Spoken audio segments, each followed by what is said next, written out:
किसी भी वीडियो को शुरू करने से पहले उसका डिस्क्लेमर देना ज़रूरी है। तो ये वीडियो मैं अपने सेल्फ इम्प्रूवमेंट के लिए बना रही हूँ। मेरा फर्स्ट वीडियो है तो अपना इंट्रोडक्शन देना ज़रूरी है। तो मेरा नाम शीतल है, शीतल कुमारी, और मैं क्लास 11th में हूँ। खाली बैठी थी तो सोचा अपने टैलेंट को थोड़ा इम्प्रूव कर लूँ। That's why I make this video. तो बिना समय गवाए चलिए शुरू करते हैं। फ्रेंच रिवॉल्यूशन बिल्कुल मेरे स्टाइल में। इसे मैंने स्टोरी के रूप में कन्वर्ट किया है खुद से। तो सबसे पहले कैरेक्टर का नाम जान लेते हैं। स्टोरी का कैरेक्टर है पहला सबसे इम्पोर्टेंट लुइस 16, उसकी वाइफ मैरी एंटोनेटे और कुछ रिवोल्यूशनरीज जैसे कि जीन जैक्यूस रूसियो, जॉन लॉके और Montesquieu. Let's start the video. France नाम का एक देश था। वहाँ 1784 यानी कि 1774 में एक नया राजा बनाया गया, लुइस 16। बेहद कम उम्र में उसे राजा की गद्दी सौंपा गया था और उसकी शादी जल्द ही ऑस्ट्रियन प्रिंसेस मैरी एंटोनेटे के साथ करवा दिया गया। वहाँ के लोग बहुत मेहनत करते थे, लेकिन फिर भी उन्हें खाने और बराबरी का हक नहीं मिल पाता था। उन्हें 3 वर्गों में बांटा गया था। पहला द अपर क्लास, दूसरा द नॉबिलिटीज और तीसरा द कॉमन पीपल।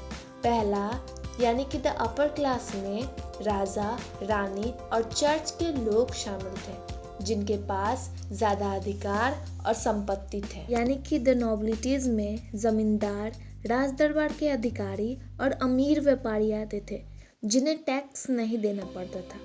तीसरा वर्ग यानी कि द कॉमन पीपल में किसान, दस्तकार और छोटे व्यापारी आते थे और यही सबसे ज़्यादा मेहनत करते थे, लेकिन सबसे कम अधिकार और विलासिता उनके पास थी। कुल मिलाकर सबसे ज़्यादा मज़े और विलासिता ऊपरी वर्ग के लोगों के पास थी, जबकि तीसरा वर्ग रोज़मर्रा की ज़िंदगी में संघर्ष करता था।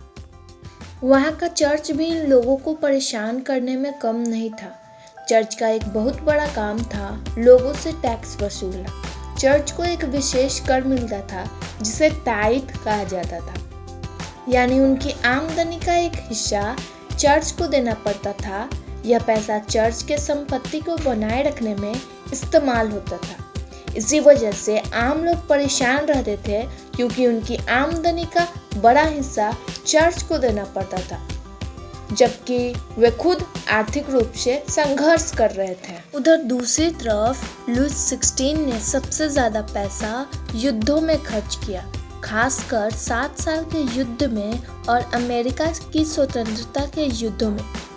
अमेरिका की स्वतंत्रता के युद्ध में लुइस 16 ने इसलिए मदद की थी क्योंकि उस वक्त अमेरिका के कुछ कॉलोनीज ब्रिटेन के कब्जे में और ब्रिटेन फ्रांस का यानी लुइस 16 का दुश्मन था। क्योंकि इन लड़ाइयों में बड़े पैमाने पर सेना भेजी जाती थी, इसके अलावा उन्होंने अपना शाही दरबार बनाए रखने और विलासितापूर्ण जीवन शैली में भी बहुत खर्च किया, जिससे राज्य की आर्थिक स्थिति और खराब हो गई। 1715 आते आते वहाँ की पॉपुलेशन 23 मिलियन से बढ़ के 28 मिलियन हो गई, जिससे खाने का डिमांड और हंगर दोनों बढ़ते गया, पर राजा का खर्च नहीं रुक रहा था। इधर दूसरी तरफ जीन जैक्यूस रूसियो और जॉन लॉके जो रिवोल्यूशनरीज थे, इन्होंने नए आइडियाज़ को लाया कि आखिरकार एक अच्छा देश क्या होता है। जॉन लॉके ने अपने 2 ट्रीटीज ऑफ गवर्नमेंट में मेंशन किया कि आखिर हम एक अच्छा गवर्नमेंट का उपयोग कैसे कर सकते हैं। उधर दूसरी तरफ द स्पिरिट ऑफ लॉ में मॉन्टेस्क्यू ने कहा फेडरल सिस्टम के बारे में। इसमें गवर्नमेंट के पावर को 3 पार्ट में बांटने की बात की गई। पहला द लेजिस्लेटिव यानी कि कानून बनाने वाला, दूसरा द एग्जीक्यूटिव यानी प्रशासक, तीसरा द जुडिशियरी यानी न्यायपालिका सरकार। ये सारे आइडियाज़ लोगों में धीरे धीरे उभर रही थी और इसके बीच अपने हक के लिए और अच्छा शासक के लिए डिमांड बढ़ते गया। रिवॉल्यूशनरीज के आइडियाज़ जगह जगह लोगों के द्वारा पहुंच रहे थे। वो जब भी ग्रुप में इकट्ठे होते तो इनकी आइडियाज़ को आपस में डिस्कस करते रहते, जिसके कारण इनके आइडियाज़ को बढ़ोतरी देने में और नेशनलिज्म आइडिया को फैलाने में और ज़्यादा मदद हुई। यहाँ पर हमारा पार्ट 1 खत्म होता है।